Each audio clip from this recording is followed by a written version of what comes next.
Agora, Fernanda, a gente fala sobre o transporte coletivo. Já viemos falando aqui, né, desde o início do SBT Meio-Dia, mas é que ele está paralisado e agora saiu, né, foi divulgada a informação de que cerca de 4.000 trabalhadores, pelo menos, das empresas que prestam o serviço de transporte coletivo nos municípios da Grande Florianópolis tiveram, sim, os contratos de trabalho temporariamente suspensos. Essa medida foi um acordo entre o Sindicato dos Trabalhadores e o Sindicato Patronal da categoria para evitar as demissões. Durante o período de suspensão, as empresas vão continuar pagando o plano de saúde e o valor referente a 30% do salário. Segundo o sindicato, outros 70% devem ser pagos pelo governo federal, conforme prevê uma medida provisória, né?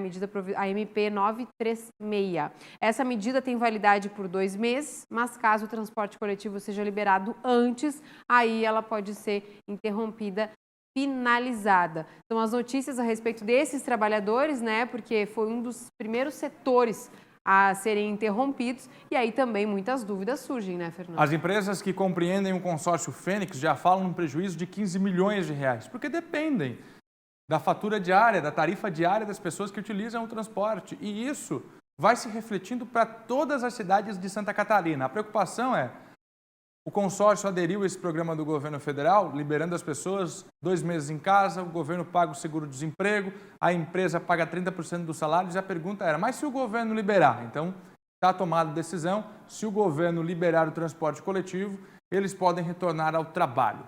Tem trabalho, mas não tem ônibus. Boa parte dos serviços estão liberados aqui em Santa Catarina, mas o transporte coletivo segue suspenso em todo o estado. Pois é, Fernando. E aí, como é que o trabalhador faz, né? O trabalhador que depende do ônibus. Será que a empresa pode exigir a presença do funcionário assim mesmo? A gente foi atrás dessas informações para você. Mesmo com boa parte dos serviços liberados, os ônibus seguem nas garagens. Com a suspensão do transporte público em Santa Catarina, trabalhadores e empresas tiveram que se reajustar para voltar aos trabalhos. Essa vendedora diz que a empresa optou por reembolsar a diferença de valor entre o que o funcionário pagaria na passagem e uma viagem de Uber. Como a empresa já disponibiliza o Vale Transporte, eles estão pagando a diferença que a gente gasta com o Uber, né?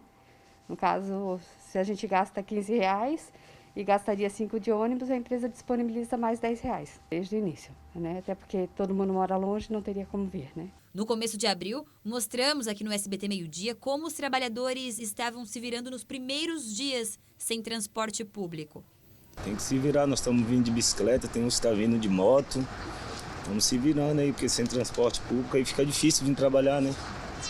Aí estamos se virando aí, a rapaziada, na obra aí. Você tá vindo como?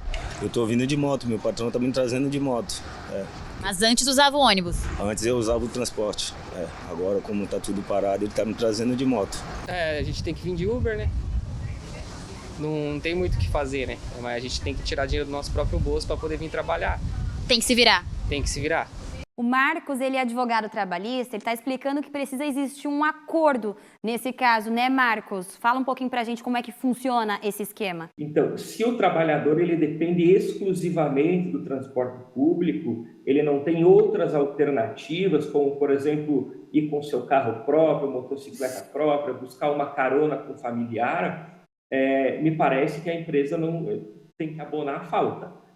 Mas aí se cria alternativas, o fretamento para os funcionários ou então um acordo individual para que ele vá através de um motorista de aplicativo e aí no acordo se estabelece quem paga esse motorista. Parece que esse é o meio do caminho interessante para os dois. A Federação dos Trabalhadores do Comércio diz que os funcionários têm ciência dos direitos e que, por enquanto, as regras estão sendo cumpridas. Não teve jeito, não tem o acordo, me parece que faz sentido a falta justificada porque está impossibilitado de comparecer. Mas isso tem que ser observado, o caso muito específico, muito concreto. Não dá para achar que não tem transporte público, então não vou porque a falta está justificada. É só em casos mais extremos.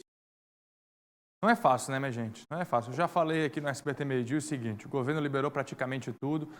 Desde o início da pandemia aqui em Santa Catarina, integrantes do próprio governo do estado vinham informando que os índices de transmissão nos ônibus são muito elevados. Isso não só aqui no Brasil, no mundo inteiro. Por isso, priorizando a suspensão dos ônibus.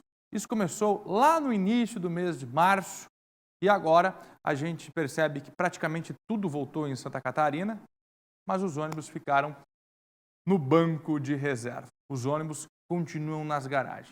Claro que é uma dificuldade muito grande para os passageiros, né, mesmo que precisam chegar ao trabalho. A gente está falando de uma população que não tem carro, não tem carro. Não tem como tirar o carro da garagem, se dá o luxo de tirar o carro da garagem.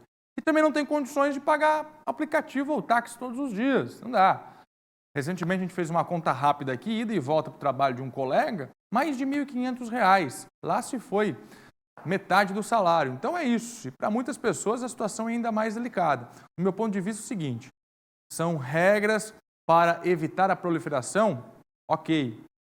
A ciência, os técnicos, os profissionais da saúde estão assim determinando, com estudos que foram feitos, a gente compreende. Eu não consigo entender, e aqui está a minha crítica, como é que liberam as academias, por exemplo, e as praias e os ônibus, que são essenciais na vida, principalmente dos mais pobres, ficam esperando nas garagens. Eu não consigo entender. Mas é para segurar tudo? Então segura.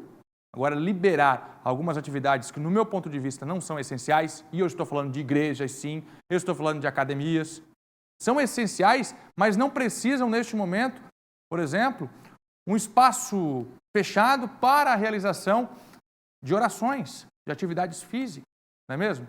Ou, por exemplo, as praias, os parques, as praças, que vão aglomerar pessoas, é isso, os ônibus parados. Trabalhadores que estão sem trabalhar por causa das empresas que estão liberando eles agora do serviço e também da população em geral que precisa do ir e vir com o transporte coletivo.